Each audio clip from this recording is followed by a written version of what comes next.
गे दाइ गे राम कुमार बौआ के दरवाजा पर 10 गो लोक बैसल देखलिए हन। हाँ हाँ किया बैसल छै? ओ हुनका बेटा के घटक एलन हन। अच्छा। हाँ हाँ हाँ एगो बेटा हुनकर दिल्ली में रहै छनि, ओहि बेटा के बियाह लए ई तऽ घटक तऽ हिनका कतेक दिनसँ अबै छै। हाँ हाँ बुझाइए पटरी नहीं खाइ छनि देनी नेनी में। बड़का बेटा के 15 लाख रुपैआ लेने छलखिन हन, मास्टर भऽ गेल छलनि ने। आ जा मास्टरी नहीं भेल छलनि ता तऽ बियाहो भेनाइ मुश्किल छलनि, बुझलियै।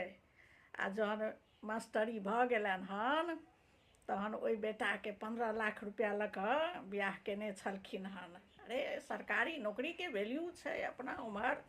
एखनो जे छै से दहेज लए लोक, जकरा सरकारी नौकरी यऽ ने तकर बाप मुँह खोलि कऽ मांगै छै, बुझलियै एखनो। आ बेटियोके बाप जे छथिन से दै लए तैयार भऽ जाइ छथिन। एतेक वैल्यू सरकारी नौकरीवलाके। 15 लाख लेने छलखिन हँ राम कुमार बड़का बेटा लए। आ छोटकाके तऽ नहि छनि तेहन, तहन किया ने पटरी खाइ छनि। हाँ इएह घटकके देखै छियै जे हर 2 दिन पर 4 दिन पर अबै छै। आ आइ तऽ 10 गोटासँ आयल छै। हाँ हाँ हाँ बुझाइए बातचीत बुझाइए से फाइनल भऽ रहल छै। हाँ हाँ राम कुमार बौआके दरवाजा पर में देखी ने। हाँ हाँ बुझाइए आइ फाइनल भऽ जेतनि बियाहके लगैए जेना।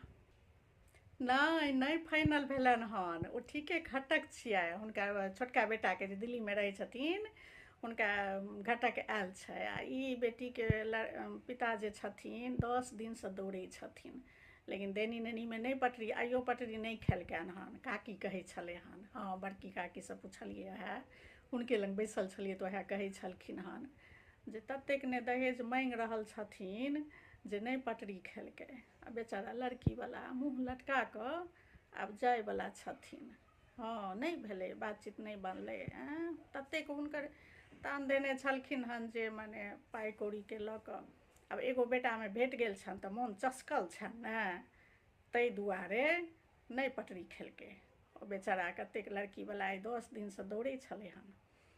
हाँ वएह लाल काकी कहै छलै हन जे देखी जे पटरी नहीं खेलकै। आब कही माँ हुनका बेटाके ई 30म वर्ष छियै और हर साल अहिना घटक सब अबै छै आ पूछि पाछि कऽ चलि जाइ छै। आब ई नहीं जे कनि पढ़ल लिखल लड़की भेटल, कनि नीक लड़की भेटल, समय रहैत विवाह कऽ लै जे जेथिन से नहीं। आब तऽ बुझी कतेक लोक